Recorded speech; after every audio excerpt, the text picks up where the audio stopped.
Art is such a transformative tool that humanity has utilized, better or worse throughout time, but it's been an important tool for the evolution and expansion of consciousness.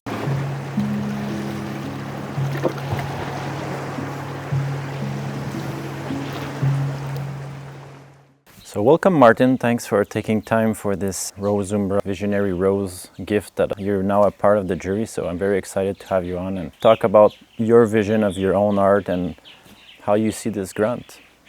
Thanks for having me. It's an honor to be a part of it, and I'm excited to chat with you again.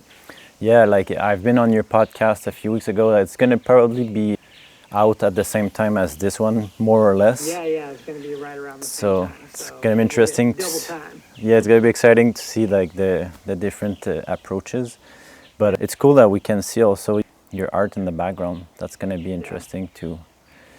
Yeah, as you talk about your art, usually with these interviews so far, I started by asking people if they want to introduce themselves in, however you wish to show yourself and your approach to art. Yeah. I mean, for me, being an artist is like a way of being. It's like a life path. And I was fortunate to discover that pretty early on in my life. But now I'm an educator, so I'm a teacher. I teach art. I make art all day, all the time. I'm a podcaster as well. I'm super invested in the space of visionary art and spirituality in relation to creative process.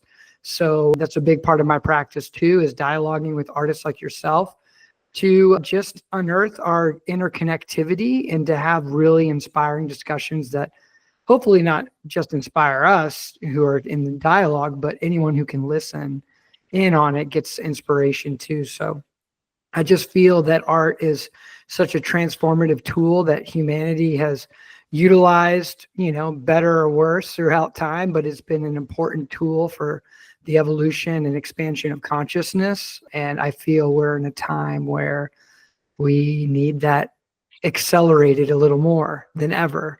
And that's just one perspective, and so I feel art is an incredibly invaluable way, a form of communication that humans possess. And I'm grateful to have discovered my own voice and being in a place where I can feel confident in exploring and expanding and growing that voice and refining it. The more I practice my creative process, the more I engage with people like yourself. And so in a nutshell, that's kind of who I am and what my whole life is centered around in terms of my life's work, so to speak. And yeah, your podcast is amazing. I watched a few episodes with Nika as well. She was on your podcast. And you have a really good approach to it. You have the facility to extract a lot from your guests, and your podcast is called From the Spiritual and Art, or Concerning the Spiritual and Art, which is just kind of an ode to a famous essay that Kandinsky wrote around like spiritual forms and color and shapes and how they conjure like a sense of the divine nature of consciousness and reality, and how art can so I always, when I was younger, kind of in my more formative years, reading that was so inspiring to me. And so I decided to title the podcast after that, just as like an ode to my own kind of origins of thinking around spirituality and visual form and representation. Yeah, I remember reading that in university. That was a photo major, so it was not part of the curriculum, but I was really interested in the spiritual dimension and the more mystical dimension. And that's one of the first, it's very thin little essays that I read that kind of opened me up. So I do resonate with the title. It's a very, very clever way to say it. The first question I have for you, how do you personally define visionary art, and what draws you to this particular genre and approach in art? I mean, that's a tough question because, when some people hear the word visionary art, they immediately think of people like Alex Gray, like super psychedelic art, that's informed by like psychedelic visions and experiences. And I think that's a big part of it. Like, I don't want to disclude that. That's definitely included, a big part of it. But I think it's really, in a simpler way, it's art that is created from a place of deep spiritual intention and curiosity and investigation. And so using art as a way of excavating one's own relationship to one's deeper, higher self, soul, whatever term you want to call it. It's also related to mystical experience and how do we kind of take something that is ineffable, really like hard to share, and put it into a form that can be expressed and shared with others. So I think visionary art definitely relates to mystical experiences as well. But if in the simplest way, I think it's art that is made with an intention of evoking, questioning, exploring the spiritual dimensions of reality. This definition you just gave, I think, is one I share too. Like, it's similar to how I would describe it. And I'm guessing also you have your own platform, like the Blue Hour podcast, you have your own platform to invite visionary artists. You get to know, because visionary art, I mean, it's very ancient. Like, there's been visionary art forever. Exactly. But to get a sample of contemporary visionary art, what is it in the current field? What is it about? So I'm very glad that you'll be part of the jury. I think what you'll add is very valuable in the way you're describing this, and for other people to understand what visionary art is as well. So I'm very grateful for that. Yeah. Maybe to bounce off of that, in your own creative journey and process, how do you integrate these visions? Where do your artwork stem from? It's really multiple places. Like, a lot of times it can be from like a process of experimenting and playing with like certain geometric forms that are rooted in like ancient history and mysticism, and like getting down and like exploring them, learning them. I feel like I started by really just like learning how to create them and understanding the mathematics and the geometry, the drafting, to creating known forms in sacred geometry. And then through that process, I started to see the infinite creative play that can come from playing with those kinds of techniques and exploring those forms and trying to derive a more personal expression within something that's so deeply rooted in tradition and history, and also rooted in the mystical space of how like humans have expressed the inexpressible, or what we discover within the natural world. Really, like when you think of sacred geometry, it's all around us. It's existent, within all the forms in nature that we see. It's in our own bodies. So I began kind of exploring it more directly and kind of objectively through those means. And then over time, trying to find my own subjective lens of how I experience it and express it. And so some of the images come out of that form of play, of intuitive play with those tools and those processes that I've kind of tried to teach myself over many years. And then sometimes they come from visions that stem from deep meditative states. Always been really connected with meditative practice for almost 2 decades. Now, something I do on a daily basis, learning many different traditions. I find myself always just, maybe it's my karma or just the way my energy is, finding that more, Buddhist, especially like Vajrayana Buddhist style meditation, really speaks to the way my mind's wired, the way that my heart is, I guess. And so in those states, sometimes, and it's hard to express a vision because it's so personal, but sometimes flashes of images or experiences will come up that become seeds for paintings, where I'm trying to like, not necessarily recreate it, but try to like form a sense of self-expression around what that experience was for me.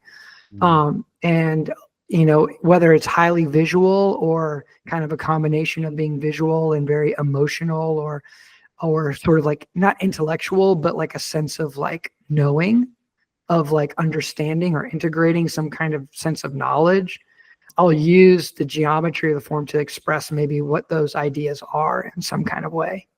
So it really varies. It varies from those, sometimes even dream states too. Like I can tend to have very vivid dreams at certain cycles of time, like certain times of the year or certain times of the month. I have like super vivid dreams, and sometimes real amazing images or certain color combinations will like stick out in my memory when I wake up from those dreams, and I try to like write them down, or I try to in some way like implement them into some of my art that I'm making, like in my sketchbook.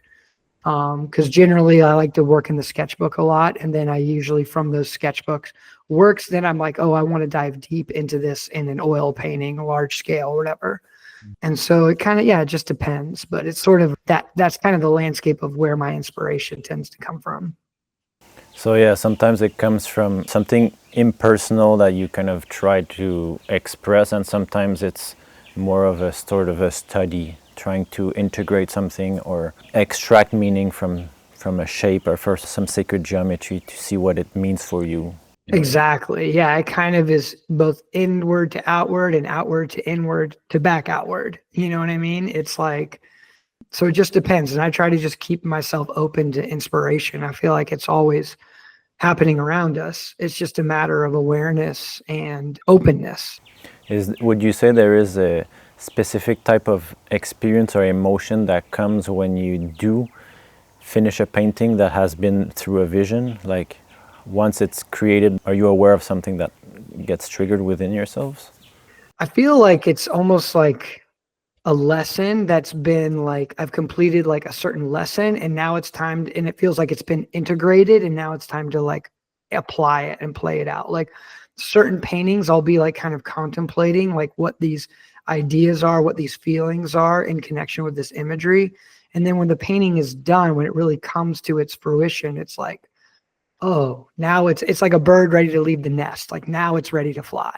You know what I mean? Now it's ready to actually, go off on its own. And so that's kind of how I look at my paintings. It's like eventually they have to live a life of their own in some way and exist in the world and be able to defend themselves in their existence, Yeah, I've noticed that in my, working with different artists and in my own work, that, like you say, sometimes the artwork, once it's out of yourself, has a life of its own.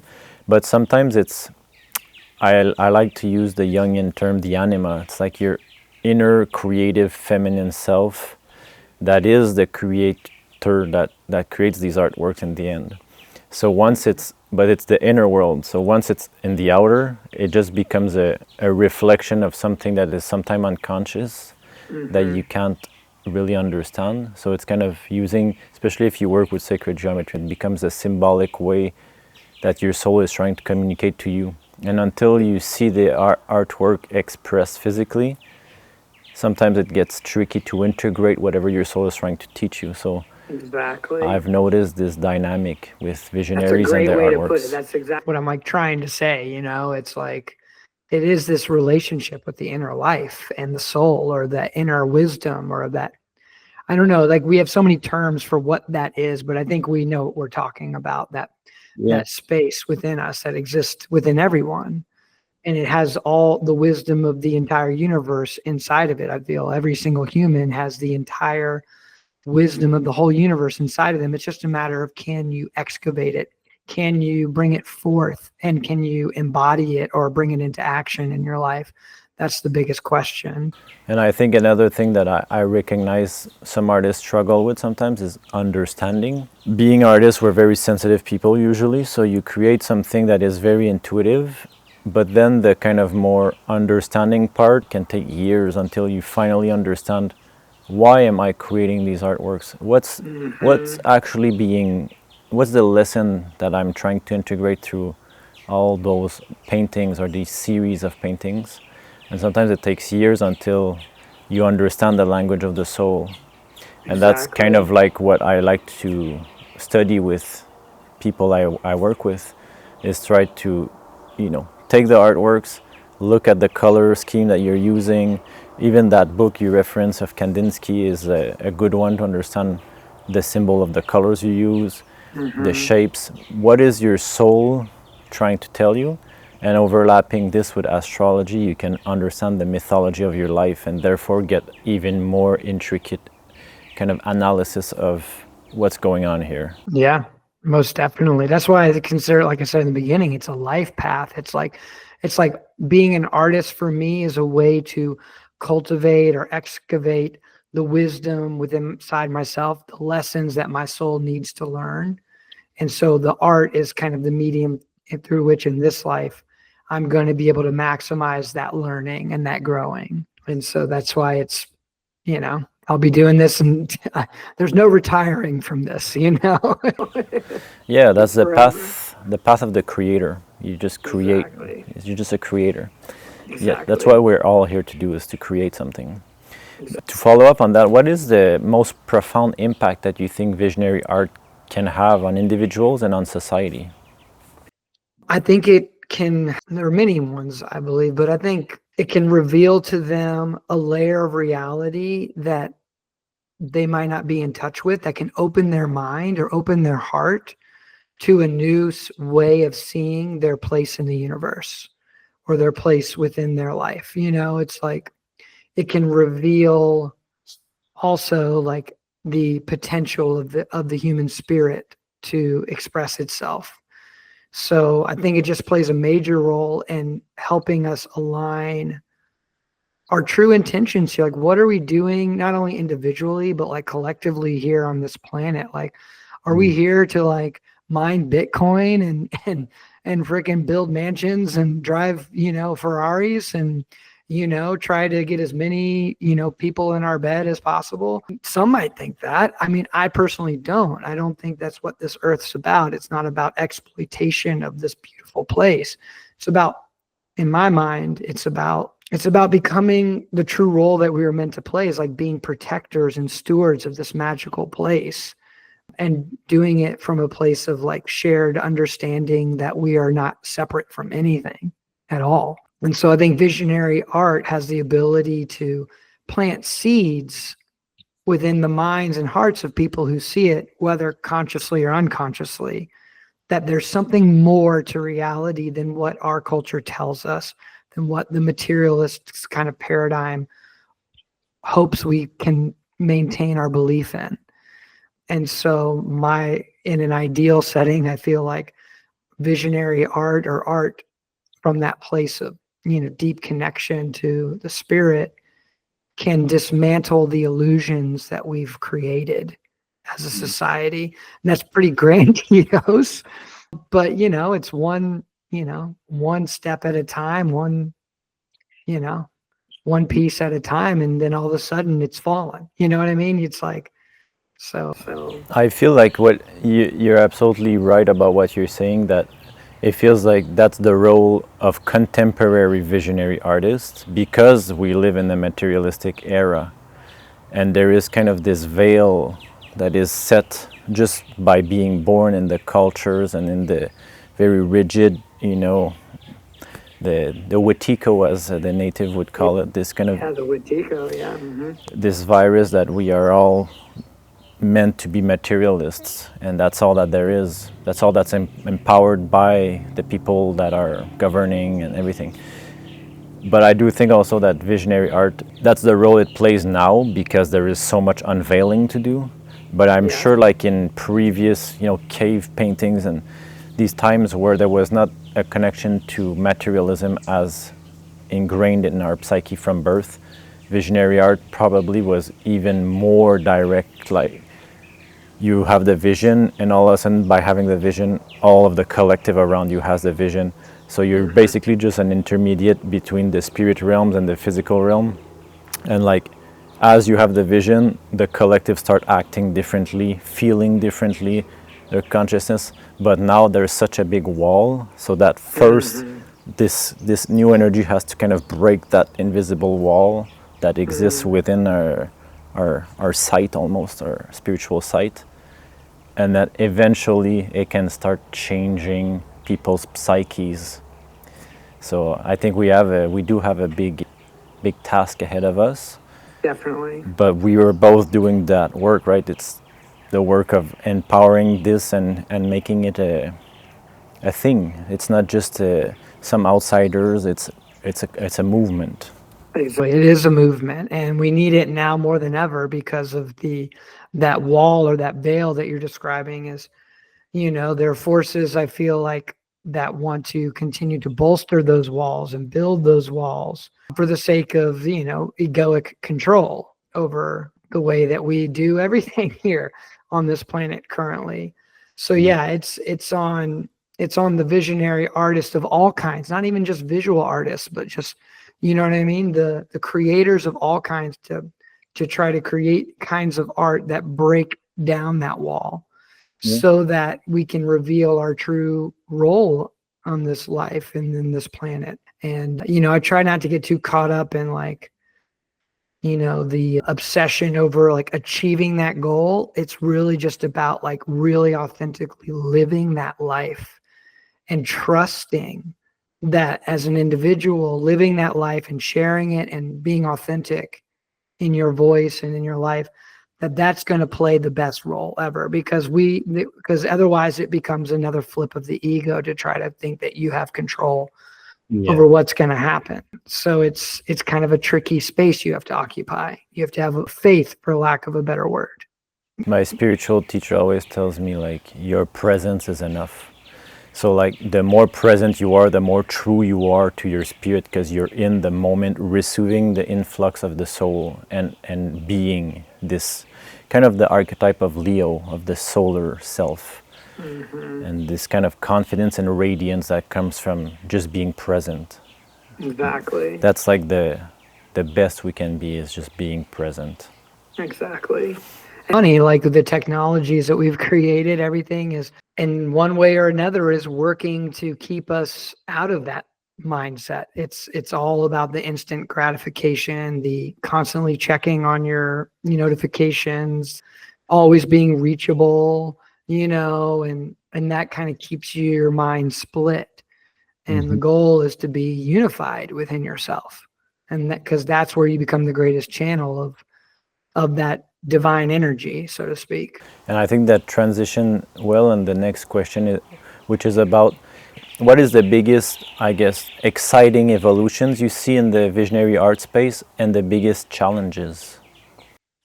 For me, what's exciting is that people who have historically, or institutions that have historically been ingrained in sort of like an anti-spiritual movement, or like they're just allergic to even the word spirituality, are starting to like recognize the power and importance of spirituality itself. I feel like that's really exciting for me. Even, like we're seeing certain museums and galleries and people who are like very powerful within the greater like art world, the one that, I don't really care about being a part of or not, but the one that really is driving the bigger scene of art across the globe, are starting to become more and more open to artists being vulnerable and speaking about spirituality in their work. Whereas maybe 10 years ago, 15, 20, 30, 40 years ago, like, man, that was basically going to blacklist you if you started talking about that, and that's why a lot of the visionary artists went underground. And now we're in a time where I think it's more acceptable. There's still a lot of boundaries and barriers there. So that's one thing I think that's pretty exciting, is that because if no one's open to it, then there's really no possibility of getting that dialogue to change. So that's key. But I'm also excited because I think I see more and more visionary artists, which tells me maybe it's a function of the popularity or the exposure, the acceptance of it, but also maybe it's a function of just the souls that are here on this planet right now, who are, beginning to wake up or beginning to connect with their soul and their spirit, and utilizing their relationship with that inner life to express a deeper ideas of consciousness through their art. So for me, it's like also exciting, because it's a sign that like there's a lot of us out there, maybe more than there's been in a long time. Maybe not, you can't ever say that for certain, but it's just a feeling I have that like maybe a lot of people have incarnated around this time who are kind of connected to these wavelengths that we're speaking to. And so for me, that builds a sense of camaraderie and connection, in a sense that this is like a big mission that we need to pursue collectively and culturally. Yeah, and it feels like in the past, almost all the wars, there was always a religious component to it, like different divisionism amongst different cultures which adhere to different gods, and it feels like more and more as we enter the age of Aquarius and we see the interconnectivity of all the religions together, even in Theosophy, which was like 100 years ago, was the beginning kind of this cycle. And now like, people our age that were born in the 90s and the 2000s, like we're born into this space where almost the kind of rigidity of ancient religion, which was associated with spirituality, right? It was the same thing. Now it's slowly spreading apart, and there's more space in between for these artists to actually find their own unique religion, their own unique spirituality, and have more liberty to express it. So this naturally, I feel like, blossoms into people like us doing our life's work, and not being afraid to say to people what our life purpose is, what our life religion is.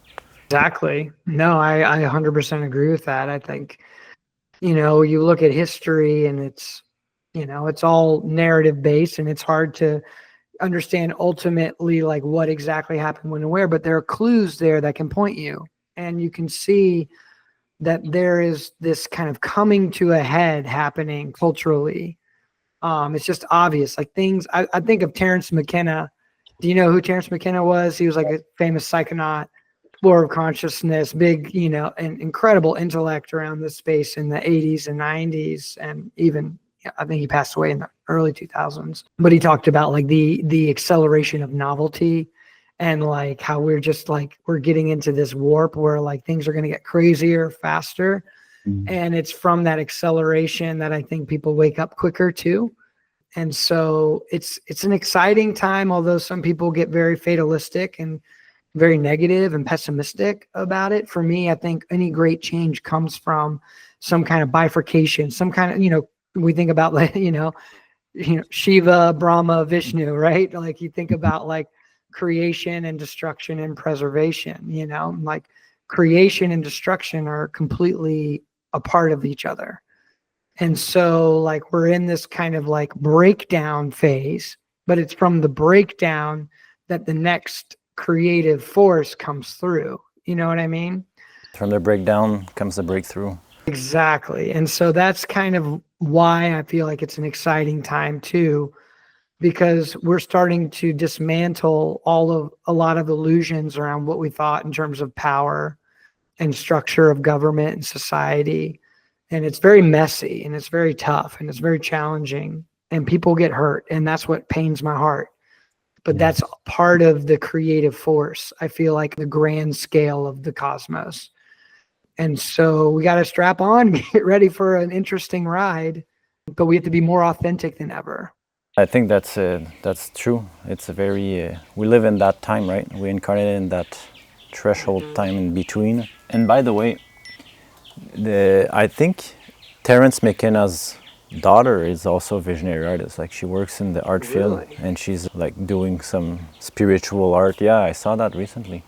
I don't know how I stumbled upon this, but it wouldn't surprise me if that's your dad. Makes sense, right? You're gonna be visionary whether you want to or not. But yeah.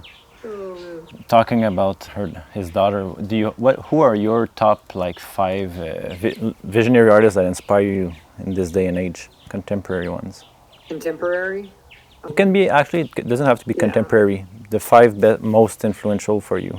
I mean, there's so many. I mean, William Blake is like incredibly fascinating to dive into. William Blake, not only the writing, but the artwork as well. I mean, Agnes Pelton's work is incredible. You can see a huge resonance with my work and hers. Emil Bastrom is someone work I didn't really know about until maybe like 8 or 9 years ago. And I got to see some of his work in Los Angeles, and that was incredible, super inspiring. In this like contemporary space, who are working now. I mean, there's so many. David Henry Anderson's amazing. I love his work. He was on my podcast, and I just think his work is just so authentic and perplexing and fascinating and playful. I remember I saw his work in person in New Orleans probably a decade ago, and I was immediately drawn to his work. I mean, there's so many. I mean, I can go on and on. I mean, Jessica Cannon is someone whose work I just absolutely love. She's killing it right now too. She's getting a lot of recognition that she absolutely deserves. Her work is so beautiful, and I mean, God, there's so many. I don't really like anybody out. I mean, I love the work that you're doing, you know, the installation work that you do, how you really like think about an experience of the viewer and how they relate to your work and how they experience it, like being so cognizant of like the space that people are in when they experience your work and the way that you organize your installations. And each one is like so unique in your approach, like you're so versatile, and like that's so inspiring to see that versatility. And then you said 5. I don't know how many. Oh, you said 5. Is that good? Yeah, there's so many out there that I can name. No. It's just like, Well, it's I mean, good. Alessandro Keegan's work is really amazing. I'll just go through your podcast guests, and I'm sure you find resonance. That's how I find my guests. I'm just drawn to their work, or drawn, even if their work is like something that like I don't fully understand, but I'm just curious about it for some reason. I'm like, I want to talk to them. I want to learn about what they're doing. And so, yeah, you can look at my podcast, and every artist I've interviewed on my podcast, I love. And the more you get to know them, the more you love them, because you see just how true they are, how real they are, and how invested they are in what they do. Because I think artists, we need each other. You know, it's like, can be such like an insular, like independent thing, working by yourself in your studio. You know, it can be very isolating sometimes. And that's why I love doing the podcast. I imagine you feel the same way. It's like building community and building a shared experience and dialogue, like around this stuff, helps support each other. Like, I don't believe in that like zero sum game, or that like, you know, it's a competition. Like you come across artists sometimes who, you know, they'll learn in time, but they're at a stage where they're very competitive and they're very interested in like, and ambitious about like their own individual, you know, progress. And we all have degrees of that. We're artists. Yeah. But for me, I get the most meaning out of connection with other people who are on a similar path, to see that we're doing this together, because it's going to take all of us. It's not like one artist is going to save the day. It's the movement of artists that's going to save the day. And so that's where I'm mostly interested and invested in. And what would be one piece of advice for someone that is kind of, you know, a bit lost in the contemporary art markets, and is, you know, in the materialistic aspect of arts, which as a contemporary artist you are faced naturally if you want to live from it? What is one piece of advice you would give those emerging artists? Don't compromise why you make art for the sake of trying to fit into a mold at a certain gallery or a certain scene. Like, always, you know, the greatest art comes from true authenticity and true deep commitment to exploring what's in your heart. And so it's hard, but like, try not to find yourself creating work for the sake of fitting into a certain place, because that's what they seem to like, or what they seem to connect with. Because I think everybody has something incredibly valuable to bring to this life. But if you're starting to compromise your creative process for the sake of trying to fit in somewhere, it could damper the power and potency of what you're making. And so, I mean, that to me is really important. But it's a battle and it's a struggle, because I get it, you know, like, we want to be able to make a living doing what we do, and be able to put as much time as possible into what we're doing. And we got to feed ourselves. We got to have a place to live, you know, and so there are practicalities to existence that we need to address. So finding that balance there is good. And more as like the grant is open now, the visionary Roze gift, I'm starting to understand also that the role of this gift, because, you know, I woke up from a dream with the idea of this grant. Like, I was not like, oh, I want to give my money away, and like, it was a dream, and I woke up, I was like, oh, okay, I have to do it. It's been revealed to me that that's part of the mission of Roze Umbra.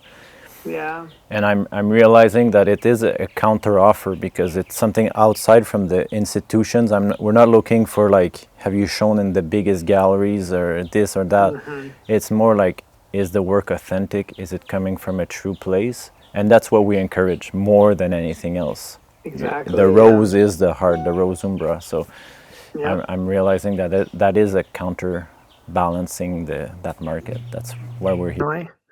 Definitely. Yeah, because I think we all have something special to give to this world.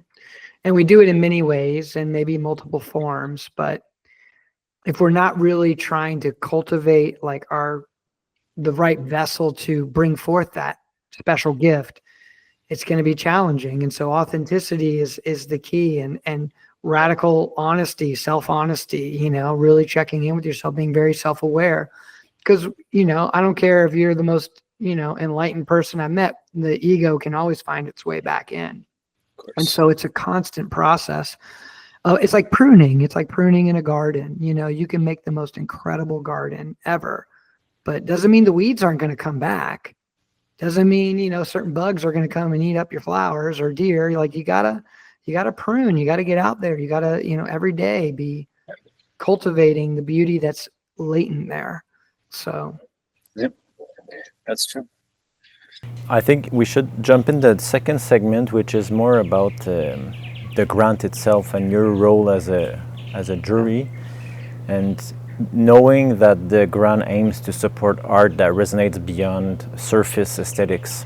What does this mean for you when you're going to be evaluating applications? I love to hear people's story. I love to know about like who they are and how they've come to where they are. I think that's one of the most fascinating things when you really get to know somebody, is you realize that, man, we are really all on a special journey of highs and lows, trials and errors, shadows and light. And so like really getting that sense of the humanity of the person, that like their journey they're on, and like how they've come to this point of the work that they're making. That's going to be something I'm always really interested in, because it allows me to connect with them as just human to human. Yeah. And then in terms of the work, I would want to see someone who's deeply committed to their process and their practice, that there's like a real investment of time, energy, care, thoughtfulness into the decisions they make surrounding their work. So like, yeah, like I don't care if you've never shown your work, or you've shown in the biggest galleries, like that's not going to be something I care as much about at all as like seeing like the deep commitment and connection to the life path of an artist, and that your work that's coming through resonates in some way to who you are. I think that's something that for me is so exciting when you learn about new artists and see new art, is get a sense of like, wow, how did this work come to be here? Right.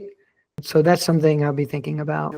And I think it jumps well in the second question, like when you're going to be moved by an application, what do you think is the elements and the qualities that are going to capture your attention and indicate a strong, impactful work? My intuition is really strong when I'm quiet and I really pay attention. And so I'm always, when I'm looking at work, trying to like be aware of like what I'm feeling in my body when I see it. And so like, that's going to force me to like dive in. So there's going to be something intangible there that you can't write, that you can't express, that I can't explain, that's going to draw me somewhere. But then when I get drawn there, I'm going to want to see more about like how they, like I said before, like how they got there, like maybe like talking about their process, or like, how their art has evolved, right? And their thinking around their art. Like something I would want to know is their intention. Like, what is your ultimate intention with the work that you're making? Like in an ideal situation, like what is your greatest goal for the work that you're making? Just to see like where their intentions are. So all those things are going to be important, but it's going to ultimately be like a combination of that intangible feeling of connection, of curiosity, of understanding, of wanting to understand. And then when I get into the application materials more, it's going to be really hearing the voice of that artist and hearing their story. Yeah. And what are some common pitfalls that you would warn applicants to not miss out on, or to advise them to pay closer attention to?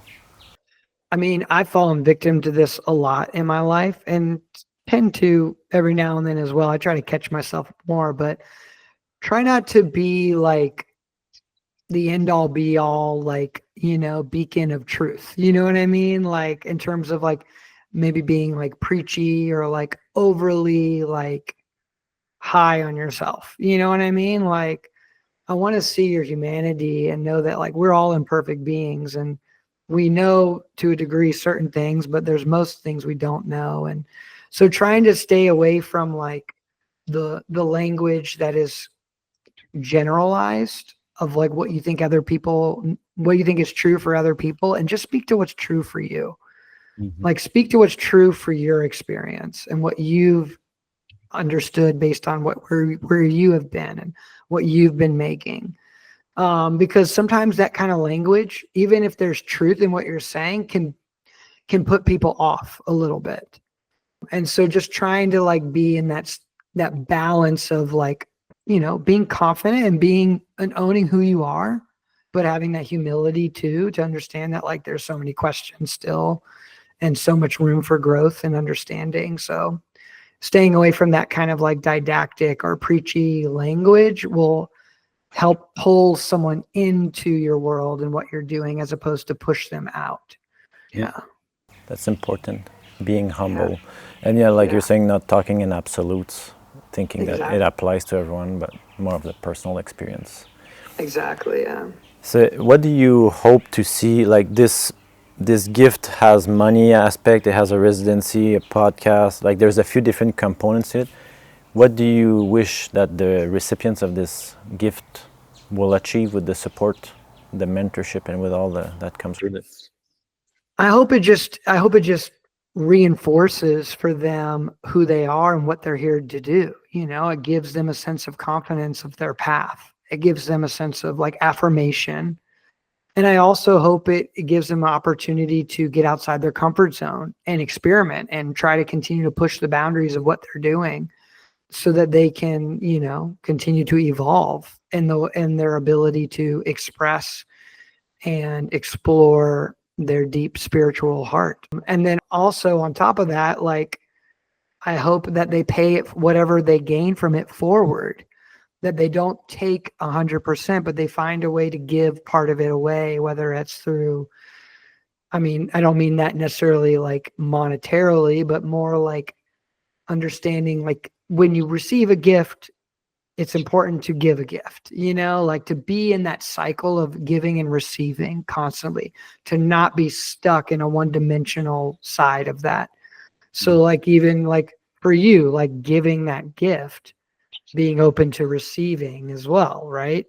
And for those who receive, being open to giving.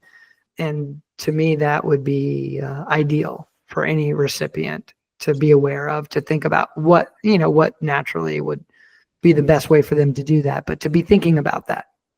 Yeah, definitely. And I think sometimes, like, if you're a struggling artist and you're struggling to buy the materials to make your visionary art, sometimes just having a little push and then actually having less limitations, the work becomes more true to the original intention, and the gift becomes sometimes the art that you create, as it evokes a lot in other people that are going to witness, and sometimes it's as simple like that, but having this energy of, I'm doing it to express something that's impersonal, that's bigger than me, something that can be the gift to others. Exactly. I agree with that 100%. Yeah, it's very personal. So whatever that looks like, but just be aware of that, with your intention. That's very good advice. Yeah, definitely. And do you have any last, message you would like to tell anyone that's considering applying? Any message that comes into it? Yeah, I just want to thank you, Alex, for just for having the vision and manifesting it, and having like the work ethic and the focus and the drive and the skills and tools to bring forth something like this. I think the impact is incredible already. And it's just the beginning, just the inspiration that it gives. Because when people see that there are opportunities like that out there, it's a free application. I can't tell you how many grants or gifts or residencies you apply for, you got to pay for, to just apply, and it just feels like you're throwing money down. So like, to offer something so pure and awesome like this, that's free to apply, like, just, if anyone should apply, like, you just never know, there's no reason not to apply to this. And I just think it's amazing, and I'm excited and grateful to be a part of it. I can't wait to see all the applications and really sift through it all. It's going to be fascinating to see the variety of work that's going to come through. And I'm going to take it very seriously as a juror, because I think, and take great care with the work that I see, and really give every application that I receive, like, its full credence of my attention, like its full attention that I can give it. Because it's really like a special place to be, and a tough place sometimes to be in a place of the juror or the judge, And so for me, I take that role very seriously, and I'm just really excited to see the work that's coming through. So yeah, I'm so excited for all you guys to be a jury. Also, like, everyone that's in the jury I've carefully invited to come join the team, because I think we all have a specific kind of flavor and a different approach for visionary art. And because I don't think there's like one definition, but the more jury that we are, the more we're gonna be closer to truth in a way, Exactly. The more like degrees that you have in a circle, the more you can see the circle in its best form. So yeah, that's exciting. And what you mentioned too, like it is something that I have thought of, like free, not free, all these things. But in the end, like you say, sometimes something free it can be negative, like, oh, I'm not invested in it. But if you're not invested because it's free, you won't win probably, because we will feel it. And so it will naturally, I think, filter through, and you have no excuses basically not to apply. It's free. Exactly. 100%. Because I think a lot of visionary artists, because of the materialistic place we live in, it's not encouraged. So like that spiritual aspect, even me, I've struggled, like, how do I censor my work when I apply to these things so that people understand it and they don't judge it and they don't instantly push it aside if it's too esoteric. I've struggled with that a lot. And this platform is no censorship. Like, there's questions in the application that are meant to be, you talk about your spiritual practice. We want to know all about it. It's actually, for some judges, it's more important than the work, like from conversing. So there's no excuses. This is meant for you. For if you've been feeling a lack of confidence because of this aspect, that you feel not accepted and welcomed in the contemporary art scene internationally, this is for you. So definitely. Well, thank you so much, Alex, for manifesting it. And apply. I can't wait. It's going to be really fun and exciting and interesting to see where it ends up. And I want you, if you want to leave your Instagram and your platforms so people can reach you if they have questions. And I mean, you can find everything on my Instagram. It's just at Martin L. Benson, or I have a website where you can get to all that stuff, which is just martinlbenson.com. So you can find the podcast on Spotify and Apple, but all the links are on the Instagram or on the website. So it should be pretty straightforward to find me. And definitely connect. Yeah. And I'll link it in the description of this video too. And you might be a good guest on my podcast. I've had people reach out to me, do it. Like, that's awesome. Reach out, say, hey, I think you might like my work. Like, check it out. And I will always look at it. And if it fits, if it makes sense intuitively, I'm going to make it happen. It's just, there's only so much time in the day, so many days in the week. But I always love it when people reach out to me. It means a lot. Yeah, your podcast is amazing. I encourage everyone to go check it out. If it's not to apply, listen to it. There's so much wisdom and value in all the episodes. So thank you so much. Thanks so much, Alex.